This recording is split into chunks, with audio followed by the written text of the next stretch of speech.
Welcome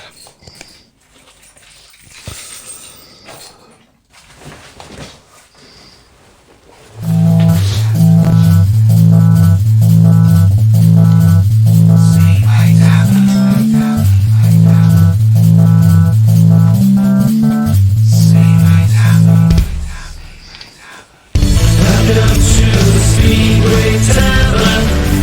Enjoy your stay. Welcome to the Speedway Tavern. What's the news today? Have a drink, have your say. All opinions here today. Welcome to the Speedway Tavern. Enjoy your stay.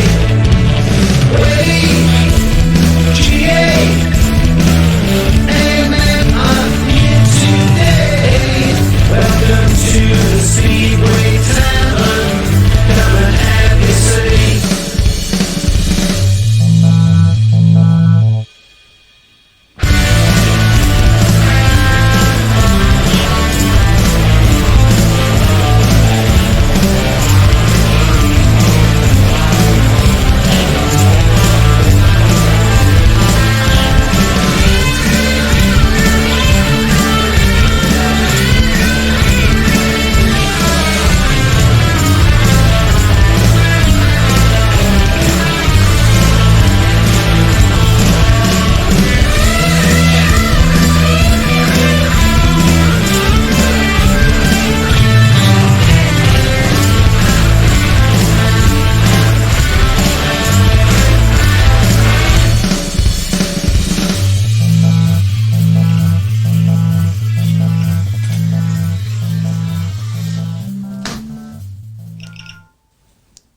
And there we are. Well, I'm not talking to anyone. Okay. No, I'm not. Oh, no, you're not? I can't hear.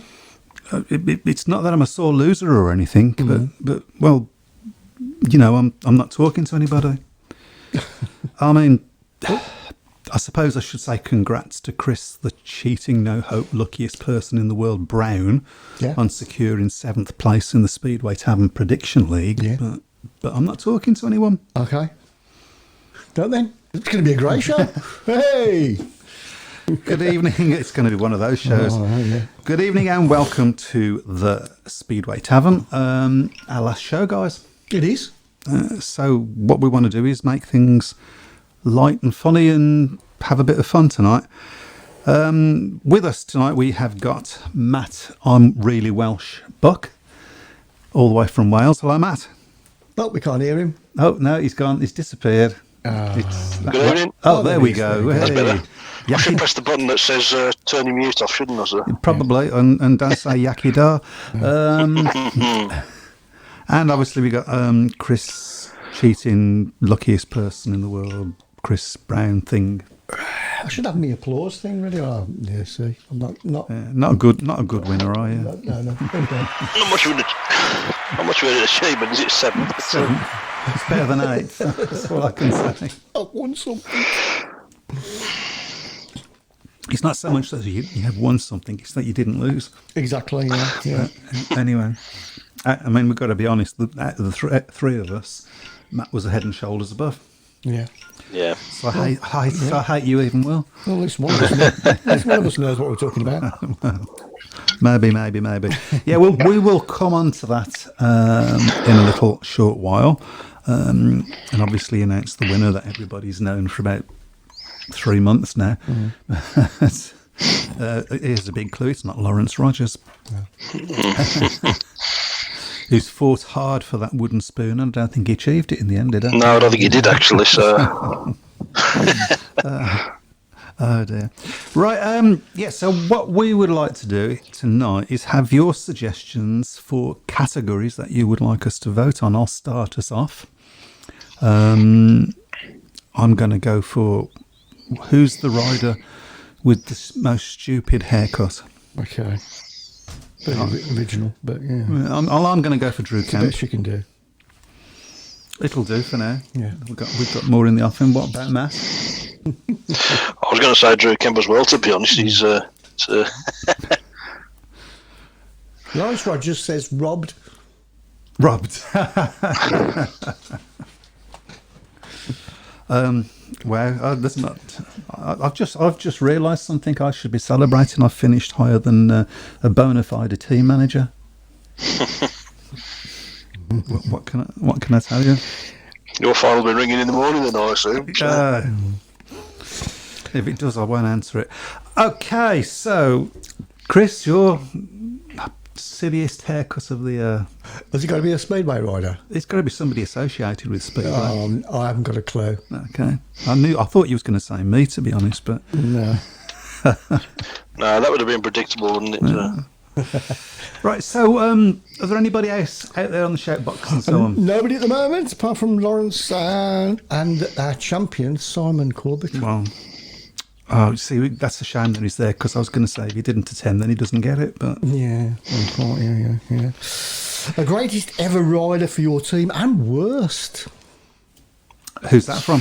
Simon says that. Okay, greatest ever rider. Well, Simon, give us your greatest ever rider and your worst. Matt, I'm going to pass that over to you first. For our club, I assume. For my Presume club. so. Yeah. Yeah, it's probably Samuel Malenko, I would say, as the greatest. I was going to say it wasn't that bad. No, as the greatest. Worst, Richie Musson. Never. He was a young kid who rode for us about 92, 93. I think in comparison to him, Chris Harris was like Ivan Major out of the start. I know there was a group of Wolves fans on the home straight that when the tapes went up used to shout "go" at the top of their voices to help him. That's how poor his gating was. But, he was a spectacular rider, to be fair, but he was just terrible at the start. So, for best, for me, I mean, the obvious choice would be Hans Nielsen, of course. But for me, the best rider was Andy Graham. A very underrated rider, I felt. And worst, there's so many to choose from. Clive Facey could be one. Mattia Carpenese. Mattia Carpenese, good God, yeah. Yeah. That sounds like a spaghetti dish, Doesn't it? Yeah. Well, he was Italian, actually, so you're not far off. So, And I've just come up with another category, so I'll just write that down. Okay. Dewey food. Yeah, I'm going to say Mattia Carpenese for that one. Bruce Pennell or Finn Jensen, says Simon You Corbett. see, I nearly did say Finn Jansen as well. But I've come up with a whole new category just for him. And Wendy Jane Barnett says, hi. Hello, Wendy. hello, Wendy. The meeting that had you hooked on Speedway, says Craig. Go on then, Matt, because everybody's heard mine. And I'll tell it again.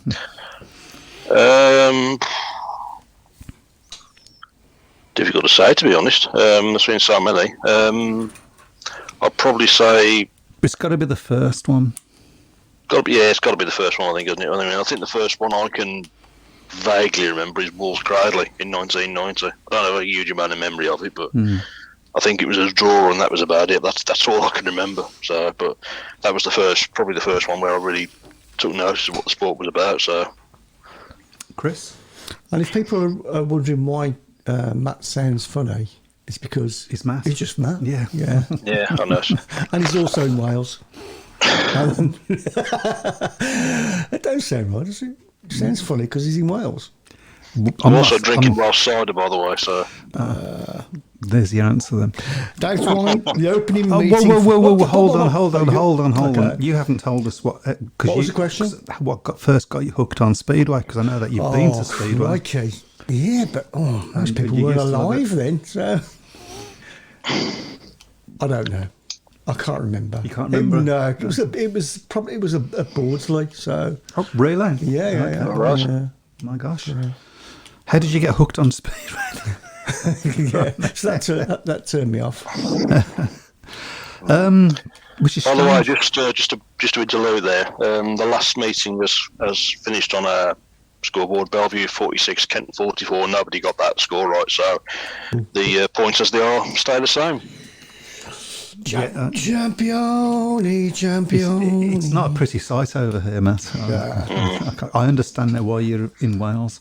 I'd have been in Holyhead, you know.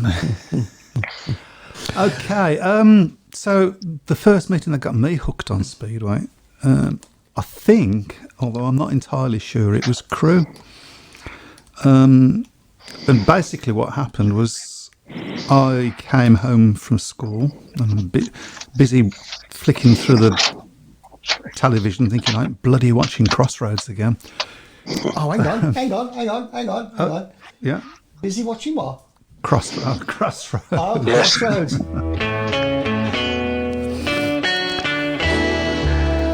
He's been waiting for that all week, hasn't he? So. Well, anyway, yeah. It was well worth it, wasn't it? No.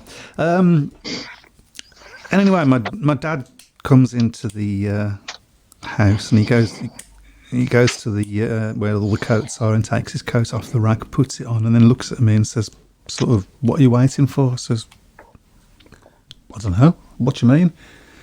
And he's like, well, put your coat on, we're going out. Okay, where are we going? He says, we're going out. So we went down to Perry Bar, the old one stop, and I can hear bikes and stuff warming up, and I'm saying, what were we doing? And he said, just wait and find out.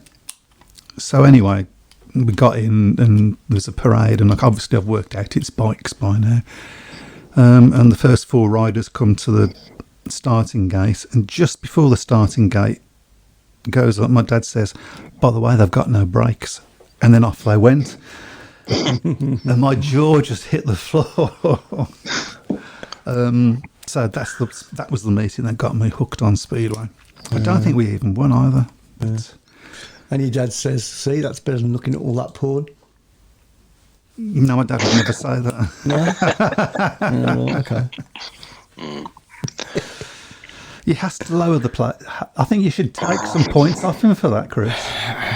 I really do. You think you should take some points off him? About 4. Or take points off you for being a sports. Dave Twine says the opening meeting for Brum, 1971. So it would have been the same year as I, because it was 1971. I was there but it wasn't the first meeting that I went to. Oh, okay. What was the first meeting? That's a good question. Ooh, where's Brian when you need him? Where's Brian when you need him? He'd have that. Probably in Wales, isn't it? He'd have that in the flesh. Can you wake him up? Can you get him out? Can you go get him out of the pub? I don't think you'll find him there somewhere. So. Craig Smee, my 3 are a Stoke meeting in 1997, the GP at Coventry when Dugard won as wildcard, and worst meeting, the official opening of the NSS when it was called off for a dodgy track. Right, yeah. We forget about that, don't we? Yeah. What about best track you've seen and worst track you've seen? Oh, gosh. Best track. Well, I haven't been to Bellevue, so I can't claim that. Yeah.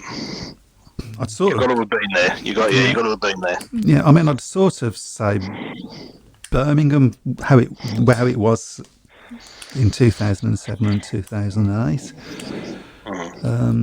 Was always a good track. Peterborough, I've always liked Peterborough. That's a great track. Peterborough's a good track, yeah. Worst track, probably the old Crew track, which looked like the sort of World War II had just happened and they'd been bombed. Right, a cricket field, wasn't it, that? Say again?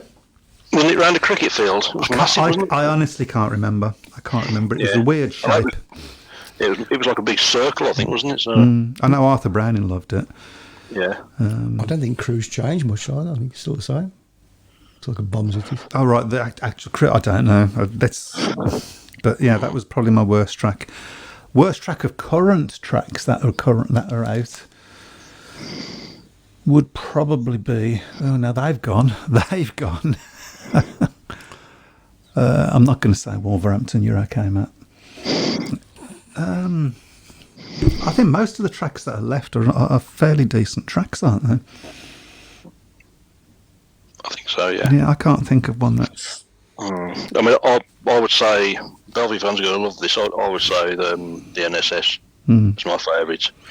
And probably the worst, I think, again, Bellevue fans aren't going to like me, I would say the old Bellevue at the dog track next door. Kirkman's Hume. Yeah, Kirkmanshire Lane. Well, they're on the same road, so but no, I was never a great lover of the old Bellevue track. For me, it was just No, it was just a bit of a dump, I thought, and the racing there wasn't. I'm told the racing there when it first opened in '88 was actually very good, but over a period of time the track sort of deteriorated a little bit like Borsley Green. I think it sort of suffered from having the cars on it. I mean, I forgot about Borsley Green because you could possibly even say that was the worst track that I saw. There was a hole on the first bend that all our riders knew where it was, and their riders, whoever they was at any given moment, would sort of gate out in front, and then we'd all cheer as they hit this hole and went backwards. Chris, we've got a few comments. We've got quite a few, yeah. Worst meeting ever must be the British League Division 2 pairs, late 80s, at a sunny, slick Reading. 42 heats of absolute dross. Okay, fair enough. Don't hold back. Apparently, you always stood on bend 4 at Perry Bar. No, right, okay. I don't think you went to Perry Bar, did you? Yeah. How did you go? You said Borsley Oh, Green. yeah, you mean in the olden days? Yeah. Oh, no, not in the olden days, no. Not during the war. During the war. Best attended, Wembley 81. Worst, Amsterdam 2-day final. Oh, I know people who've went to that Amsterdam final, 87, I think it was done over 2 days. Mm. No, it was really a bit. It was one of the FIM's silly ideas, wasn't it? And of course, it only lasted a year, and it went back to the normal 1 day in '88. Surely not. So, Surely. Best track Hyde Road, worst Ipswich or Eastbourne. Actually, Hyde Road was a great track. I mean, you never saw Hyde Road, did you? I didn't know. My dad's always said he thought it was a bit overrated, but when the footage I've seen of racing there, it looked a really good racetrack. And I've thought of a track that I don't like, which is sort of a current, although it isn't a current, and you'll understand what I mean when I say Eastbourne. I've never liked Eastbourne, I'm afraid. Yeah. Hey-ho. Best track, NSS of course, but Stoke or Peterborough for me. Worst track, the dog track at Bellevue or Wolverhampton. All right. Oh, there you go. There's a few people that don't like Wolverhampton there, isn't there? Stoke was a really good racetrack when it was prepared well. Yes, it was. Yeah, It's just unfortunate it's always. I've had this discussion with people loads of times about Stoke. It's a real. It's difficult to understand why that place never really kicked on, because it was in an ideal location. They had pretty much all day, every day access to the track, but it just never really took off. It did at Luma Road, and obviously, of course, as we know, it's not there anymore. Of course, as far as I know, the land's still derelict. I don't think they've started doing any building on it yet, but. Stoke, when it was prepared was a very, very good racetrack. Probably wasn't the most luxurious of venues, but I think anybody who's been to Stoke will know that anyway. So, a quick hello to Dylan Spuddy Hodgetts, because he's got a guest booking on the British Speedway Sliders. It's a great game. If anybody that's interested should check that out. It's a really good game. You played that for quite a while, didn't you? I did for a while, yeah. I did. But he says, thanks for the shows this year. Really enjoyed them. You're more than welcome. Thank you very much. Yep. And then I'll let you read the next one out, I think, Chris. Linda Book says, Dad says the first match you saw was against Wimbledon. You were 2 years of age. Matt Book. There you go. I don't remember it. Well, you should. Not at 2, sir. And we have a difference of opinion here. Dave Twine says, thought Cradley was a decent track. I wasn't enamoured of it. No, I wasn't, to be honest. I'm not just. Well, I'm saying it because I'm a Wolves fan, but I mean, of course, it was.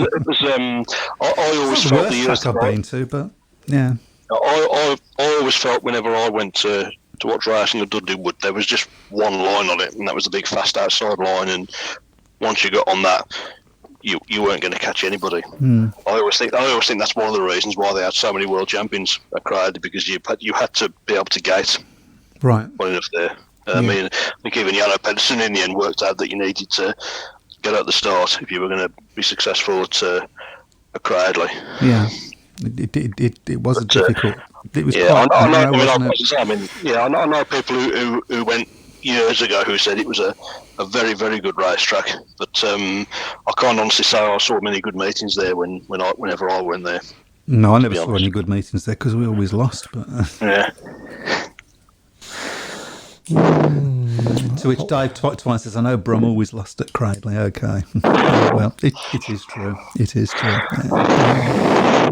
Did Birmingham ever win at Cradley? No, but not in Not in the years you the watched. 70s one. Not in that. I mean, I of course, obviously, I mean, I love saying this. I mean, originally Cradley was just a Birmingham feeder club, of course.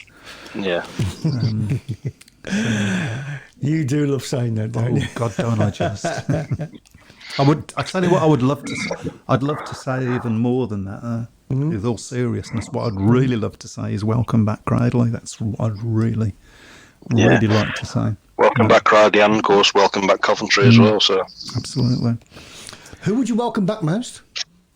I've got to say Coventry. I think 'cause it's an iconic speedway venue, isn't it? You know.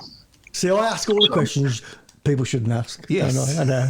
And I haven't got an answer to that. Yeah, I'd love to see Coventry back. I think I think it's on a knife edge at the moment as to whether it will certainly get back into Brandon. But say it's one of the great speedway venues in this country, and it'd be great to. It's very sad to see in the state that it's in at the moment. You know, it's a place that holds so many memories and so many great races there, and so many great meetings, and some great riders there as well. Absolutely awful. Terrible. But of course, Oxford is, things crossed that provides hope that there can be a way back there. Yeah, fingers crossed for that one. Craig Smee wants to know, when is this year's AGM planned? Well, we was just wondering that ourselves, wasn't we? We think it's in November.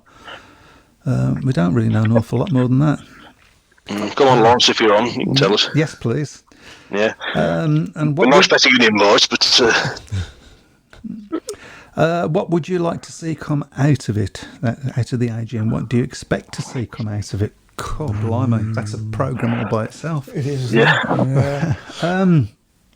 Well, give us your answers out there as well. Okay, you're Mr. BSPA AGM man. You have sole responsibility. Fire away. What you say goes for next. What I say goes. What do you say goes for next season? Well, first thing is I'm going to get rid of doubling up. I might have doubling down, but I ain't going to have doubling up. Mm-hmm. Sorry, the other way around. You know what I mean? I'll have doubling up, but I won't have doubling down. Yeah. Yeah. That would be a halfway house to get us out of that situation. Yeah. I think a lot would depend on how many teams come to the table, if I'm honest. I think I'd probably be looking at one league. That was my next question. How would you structure it? In which case, doubling up and doubling down doesn't exist anyway. I suppose the only thing with that is, are there enough riders to do it? I mean, I think Richard Lawson's already signed for Kings Lynn and for Plymouth, hasn't he? So that sort of gives an indication that there's no plans to. Well, I suppose the argument is, of course, that doubling up now has just got so much out of control that there's no way they can survive without it, unfortunately. Well, because ultimately it's the riders that want the doubling up, understandably, because they want more meetings. Yeah, but I think you automatically get the more meetings if you make it one big league, don't you? Yeah. We've had this discussion before, though, haven't we? I mean, people have said that because it didn't work when they tried it in the 90s, it's not worth trying again. Well, it's a completely different situation now, really. I don't think it was really necessary when they did it 25 years ago, but they're sort of running out of options almost, aren't they? I would also bring in a rule that means Wolverhampton don't get to sign any riders until after everybody else. Just,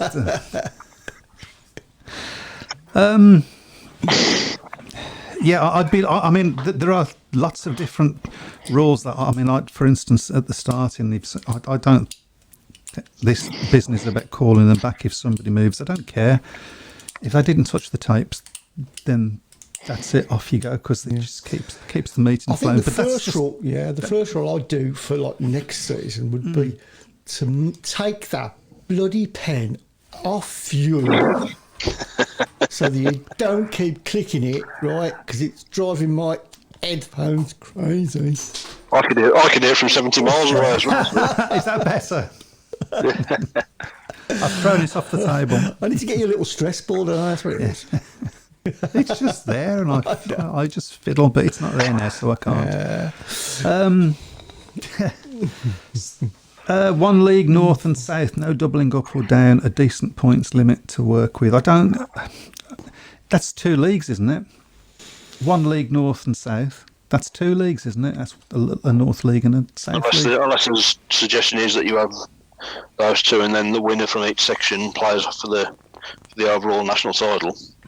Hasn't that been done before? No, I think that's been suggested in the past, hasn't it? I don't certainly not in modern times. It hasn't been done. I would say it seems like a pretty decent idea. It's where you put the split, though, isn't it? I think that's the thing. So absolutely. I'd like to see at least 8 teams. This is Craig's me. I'm letting them do it now because I've got no idea. Craig's me. I'd like to see at least 8 teams in the top flight. Ideally 10. I'd like a slightly higher points limit on team building, and I'd like to be a big push on promotion of sport on TV media and from individual clubs. I expect to see not much change, a daft rule implemented like no gardening at the tapes. Would that be a daft rule?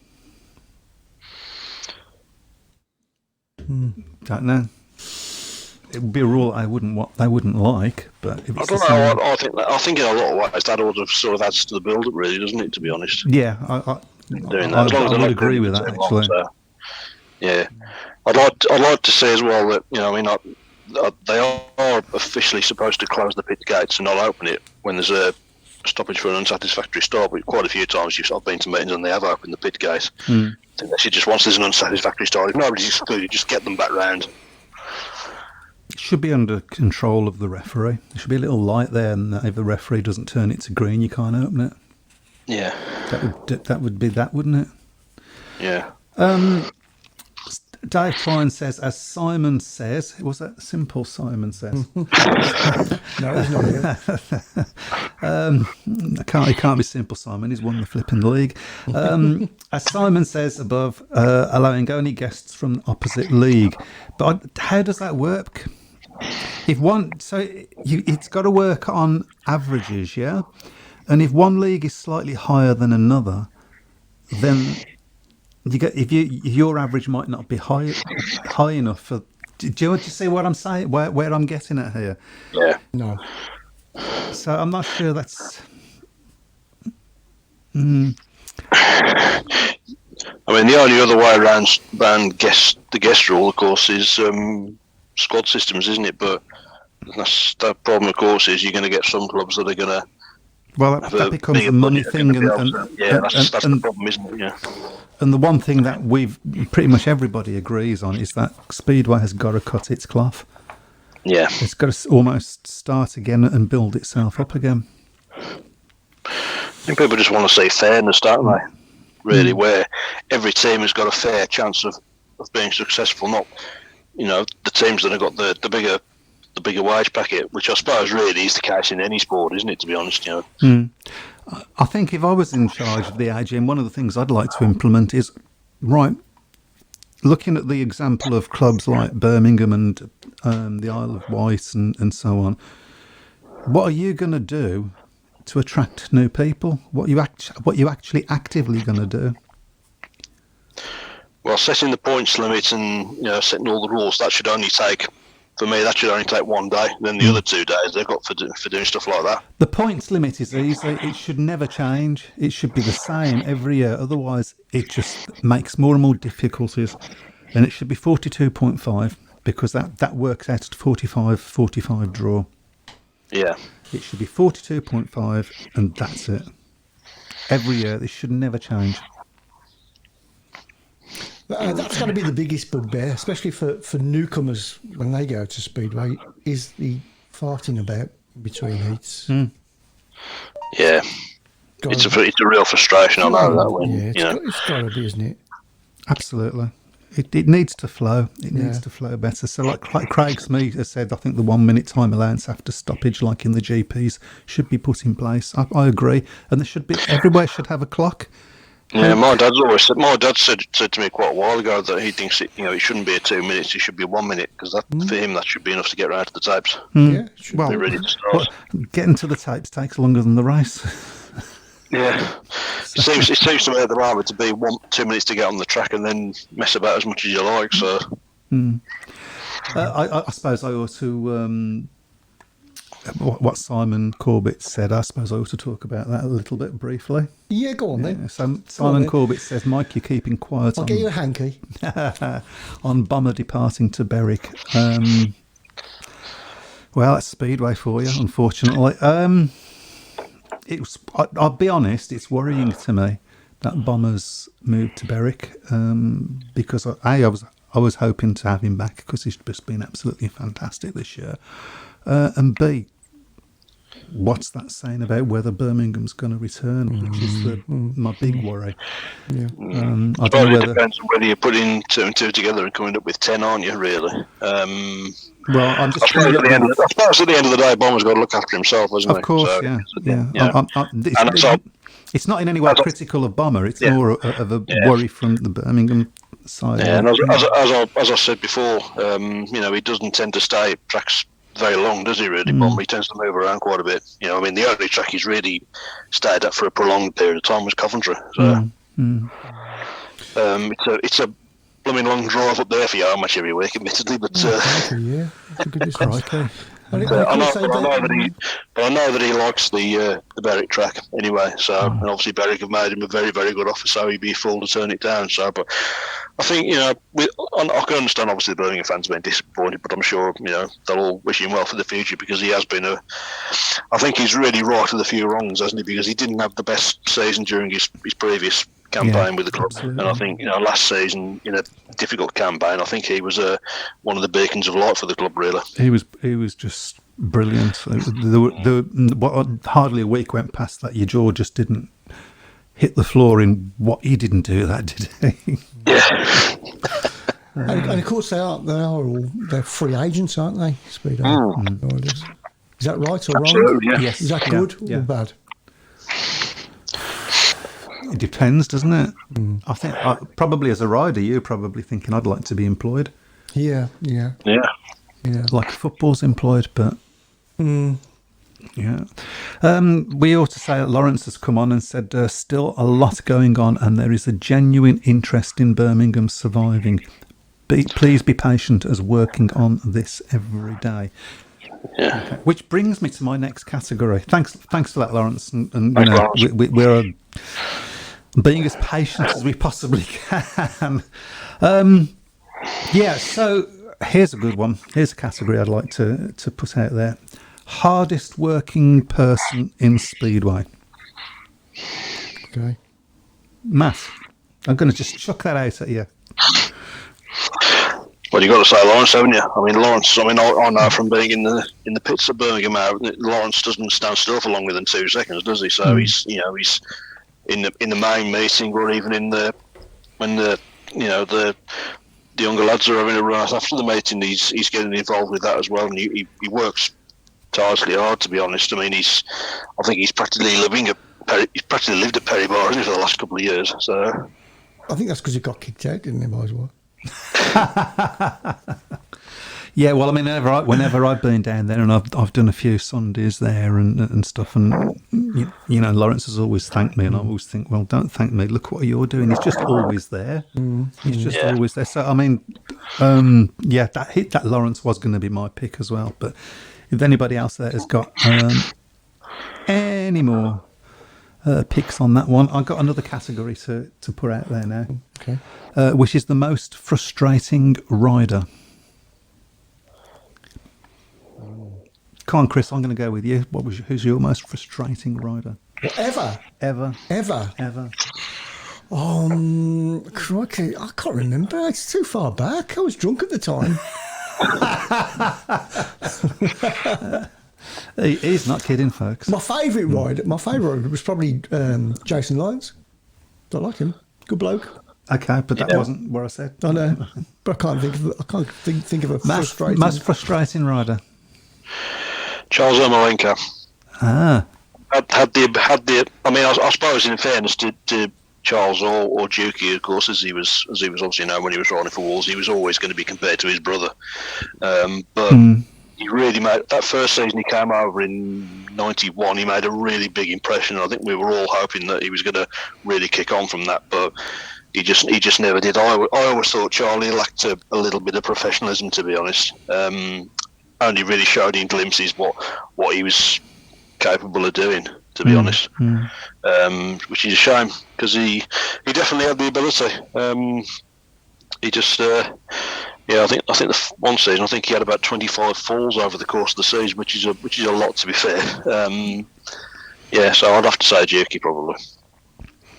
It's not easy living up to your brother. Well, when your brother's been successful, it certainly isn't now. So. And it's even worse probably to live up to your dad. So one of the most frustrating riders for me was Kim Major, because he tried out at Birmingham for a while and didn't do very well. But I'm agreeing with Simon Corbett. The most frustrating rider I have ever seen in my life. Finn Jensen. Is Finn Jensen. Jesus. I cannot begin to fathom there were times when he just looked the best rider in the world. And other times when he looked like a novice. The absolute novice, yeah. I mean, I remember going to Coventry and us beating Coventry at the beginning of the season, and Finn Jensen getting the maximum and beating Ollie Olsen. So we all come back to Perry Bar thinking this is going to be good. And Coventry beat us by loads, and I think Finn Jensen scored 0. He didn't look as if he could ride the bike. Very frustrating, very, very frustrating rider. Is there somebody in a bath there? I can hear all sorts of noises going off. Okay, we've just lost Chris, so I can't ask the question that I wanted to, so we'll have a look, see what else we've got. Apparently, Bewley and Frick were asked if they'd ride in the UK after Peter Craven meeting, and both seemed open to the idea next season. If Bellevue went top heavy to get them in and squeezed Batchelor in, 2 rising stars in Brennan and Palin or Bickley, be some team that. Would be, yeah, certainly. Well, we don't know though, because it depends on how the league's made up, doesn't it? You might not get that team. You might not get that team. Chris is back. Hello, Chris. Sorry, I looked over to talk to you. No, You wasn't I there. was just down there looking at Okay. that bloke. Can you can you move? There was a up, thing. that one. That Troy was the Batchelor, one. Yep. Do you want to? Even though Troy Batchelor has had a poor season by his standards, I think a 5-point average for next season, he'll be hot property for teams to squeeze him in as middle order team rider. Where do you think he will end up? Matt? I want to sort of sit back and think about that one as well. Intriguing. It's an intriguing one, that is, to be honest, isn't it? I think, by the way, I think, when we're talking about the structure of the top league for next year, I think I think they were really gambling on Swindon getting the okay to run in 2022, weren't they? And of course, that's not going to happen now. So probably, I think he would have been back at Swindon if they'd run. I would have thought somebody will probably take him on. Can't see him ending up at Wolves, if I'm honest. Peterborough maybe might go there. He'll be doubling down, you imagine? Yeah, I think he's a bit too young for Peterborough, isn't he? But obviously Peterborough, of course, they've got to replace Bjarne Pedersen, haven't they? Yes. Obviously with his retirement. So, but no, it'll be interesting to see where there's always one rider, isn't there, where you look at him and you think, crikey, that's a really he's a real snip on that average, and there's going to be plenty of people that are interested in his services. I'd say Jack Thomas in Premier League. Yeah, Jack Thomas is he's done well, hasn't he? I think he's really come on well this year. I think. Would be. And also, just based on the way he finished, Valentin Grobber wouldn't be a bad sort of on his average. Yeah, because he can ride. He showed his potential in those last couple of meetings, didn't he? So hey ho. Any more categories out there we would be gratefully received. We should say congratulations to Mildenhall. Yeah, pleased that Mildenhall have won it, obviously, as the last standalone club in the National League.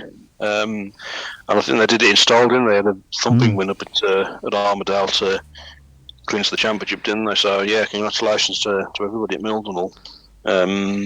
Yeah. It's a club I like, actually, and always have liked. Just from the supporter base, they seem to be a nice bunch of supporters down there. I don't think they were very keen on Cradley, but from what I gather, can we not sort of say that for pretty much every team? And part of that, of course, is because they kept winning until Birmingham got in their way. And Eastbourne's and then Eastbourne, yeah. Yeah. It's the same thing with Paul, I suppose. But I still don't like Paul. Anyway, did I say that out loud?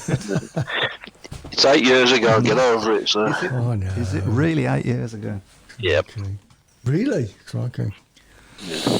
Wow. Hellstrom Bangs, I reckon he will get plenty of offers after the Speedway of Nations. We'd like to see him in the UK as well. Yeah, well, I would like to see. He looks a real cracking, and he looked to have a style. Yeah, it wouldn't surprise me if there were a few promoters trying to find out his phone number after that meeting, because in what was a difficult weekend for Sweden, I think he was a real positive light to come out of that meeting. To be honest, looked from the bits I saw, looked very, very promising. That was a really good meeting as well. We ought to say some great racing again. Yeah. Obviously, the result was what we all wanted. Yeah, we've got to make sure that we try and push that now. For me, there's not many sports that we can say in this country that we're world champions of, is there? So no, and I think somebody said about promoting the sport more, and I think that certainly needs to be a focus of what Speedway does. Yeah. Yeah, well, we did say last week we need to build on what happened, in the Speedway Nations and go forward. I wanted to write something down and I haven't got a pen anymore. Good. Apparently he has signed in Poland, Sweden and Denmark for 2022. That's probably... Said Lawrence. That's probably us out of the... That's probably scuppered. That's. I thought Poland didn't like him signing for more than one other team. That's interesting. Simon Corbett's come up with a good one, the greatest gator. And he says it's got to be Nielsen or Gunderson. Nielsen was certainly a tremendous gator. What do you reckon, Matt? What riders I've seen? Well, obviously not riders that you haven't seen. I'd say Todd Wiltshire for me. Who, sorry? Todd Wiltshire, I would say. Okay. I think he was always nicknamed the fastest alive over the first 35. That was because of his gating. He was a really, really prolific starter. Did well in his career as well, when you consider that he arguably missed 6 of his peak years through injury as well. So. And Lawrence has just corrected me. In Division 2, Poland can do 2 other leagues. Richard Thomas says that the best gator was Bob Coventry? Bob Kilby. I beg your pardon. Kilby, yeah. For me, the best gator was Ivan Major. But his gating was all about frustrating the opposition and making them make mistakes. And stuff like that. So he was the world's best at that, without a doubt. You'd have to say Gunderson, I think, was up there as well, wasn't he? As a starter. Nick Green says the most frustrating rider, Alan Molyneux of Coventry. 12-point maximums at home, duck eggs away from home. I think Alan rode for us a little bit as well.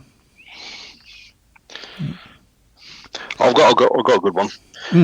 Any rider that you never saw ride that you would love to have seen ride?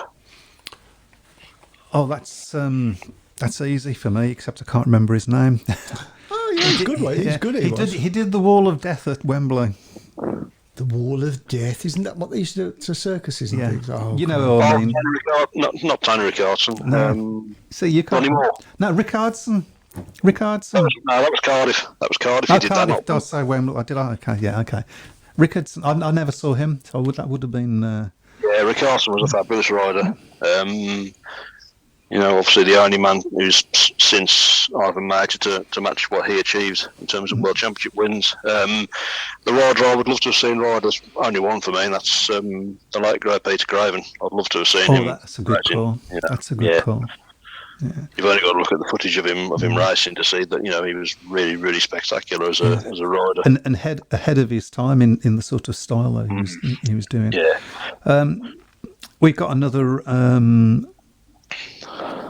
category, which is the most stylish rider, and Craig Smith said Joe Screen, his long hair and tassels on his Kevlars. what was the pause? Because I was going to say something else. My teeth got stuck. Kelly Moran, I think you've got to say as well, haven't you? Stylish rider. I was going to say Kelly Moran for a stylish, best stylish rider. Lou Sansom.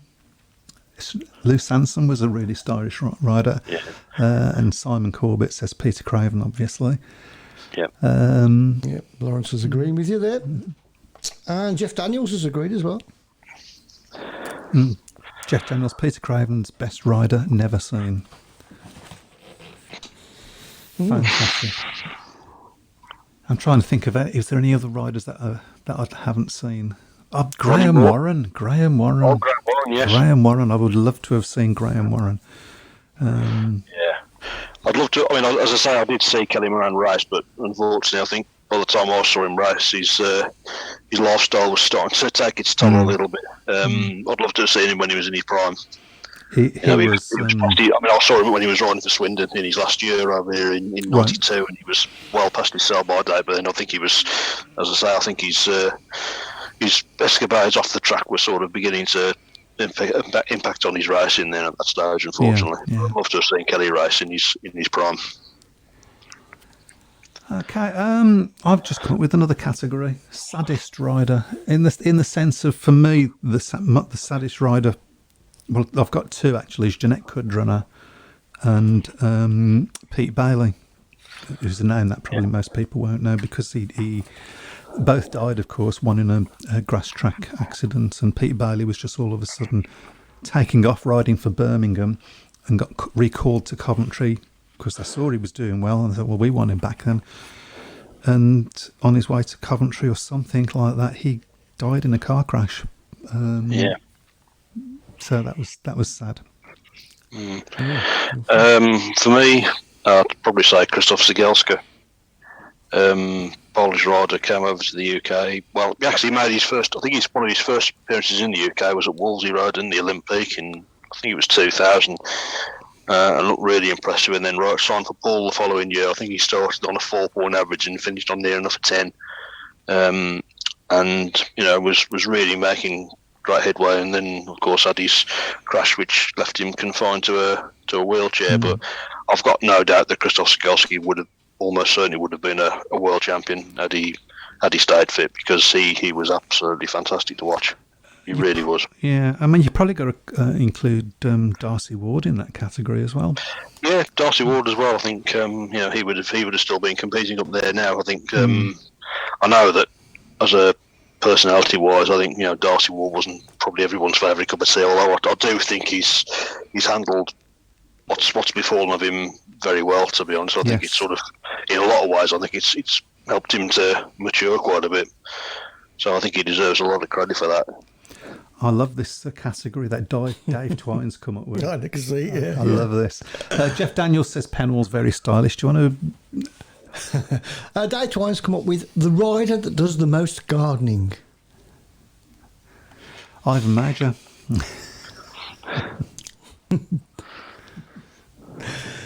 What about the rider that spent the least amount of time at your club? There must be riders that have come in and not and probably done. Paul Hurry, yeah. Where have they gone? What happened to them? He did one race. Well, Yeah. he did one. He did one corner, didn't he? One corner. and fell off, and that was the end of that. He injured himself, and Rafael Kermansky, young Paul, did a few meetings for Swindon, but took his own life. Yeah. Didn't know about that one. It's not unknown. Unfortunately, it's not unknown wasn't unknown at that time for a lot of young Polish riders to take their own life. Unfortunately, so in that era. Sad. Not nice. Yeah. Not nice. Very, very sad. Lou Sansom, of course.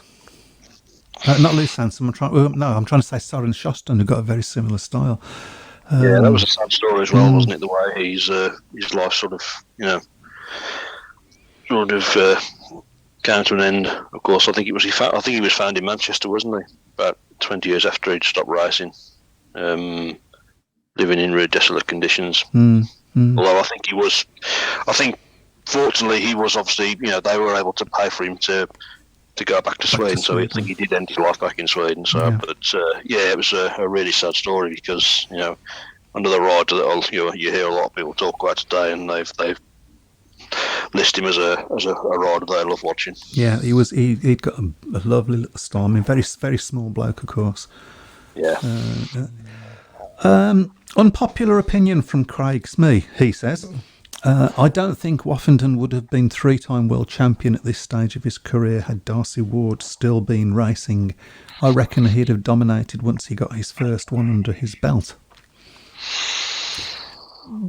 I think I can see where you're going with that and why you would say that, but I just think it's difficult to say. You just don't know how winning one's gonna how he's gonna react. Is that going to be enough, or you just don't know? You just don't know. Well, that's it.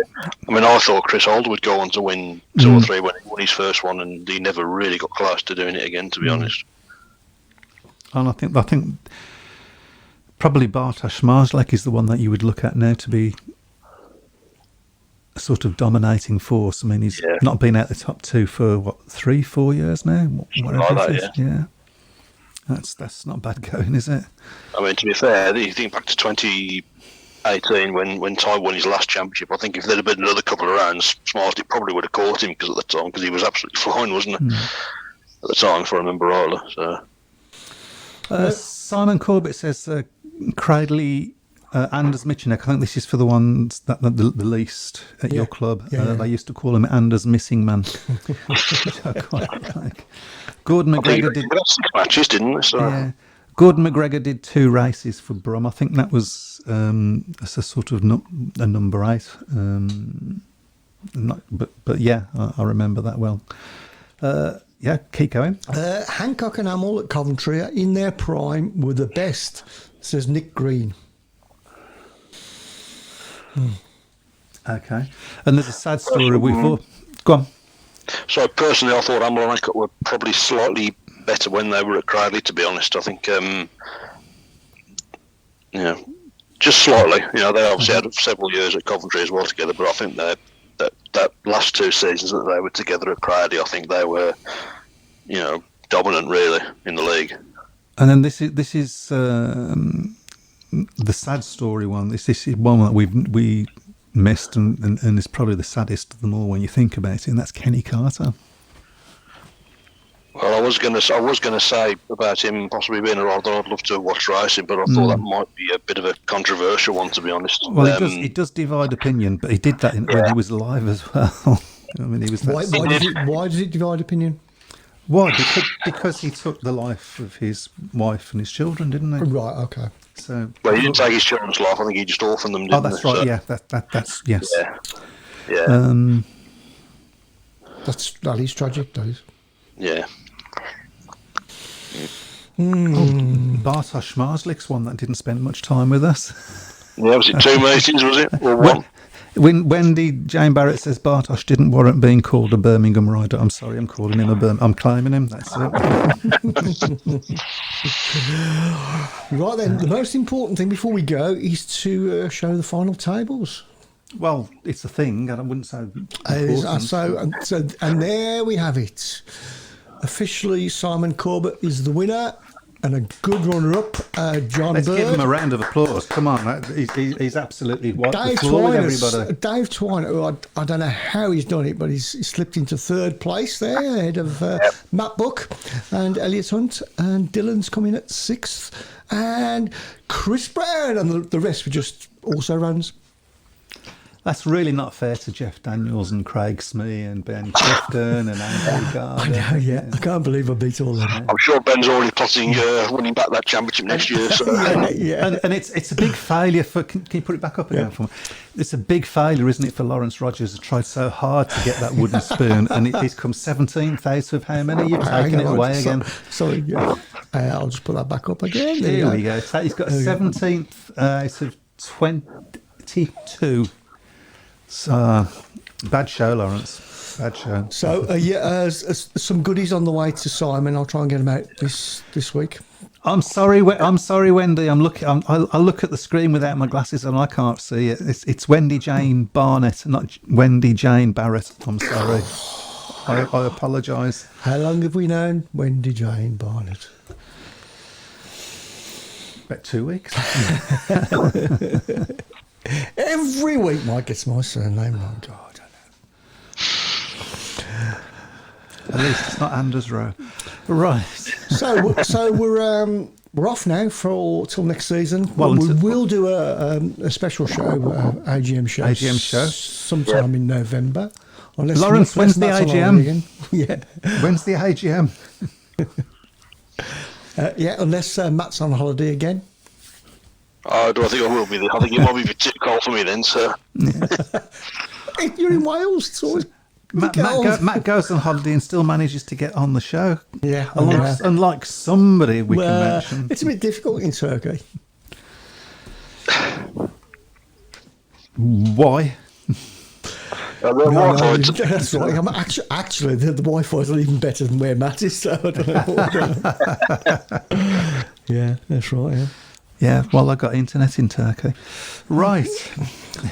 And on that note... I think it's time to go then. Yeah. I just want to say a big thank you to everybody that's listened to the show and contributed and said nice things. Yeah. It's been a difficult year, hasn't it, for everybody? Yeah. I mean, we do criticise the BSPL quite a lot, don't we? But I think they in this season, I think they deserve a lot of credit for the fact that they've managed to get through the season. Because there were times when, I mean, my club, had major doubts at one stage. I know Birmingham did as well, and of course we've seen Eastbourne obviously not finish the season. Newcastle, of course, thankfully they will run again in 2022, and of course we're keeping our fingers crossed for Birmingham. So, but I think the fact that we've managed to get a season through is to their credit, to be honest. Absolutely. And credit to all the supporters that have turned out week after week to watch their teams as well. Yep. That's probably the most important thing that any of us could have done for Speedway this year. Just a big thank you to everybody. It's been absolutely real. It's been fantastic. We've had great fun. Lots of banter. And we've ended the year as world champions. Exactly. There you go. Can it get any better? Yeah. So everybody take care. We'll probably see you in November, and if we don't, have a great Christmas. See you soon, guys. Bye-bye. Good night.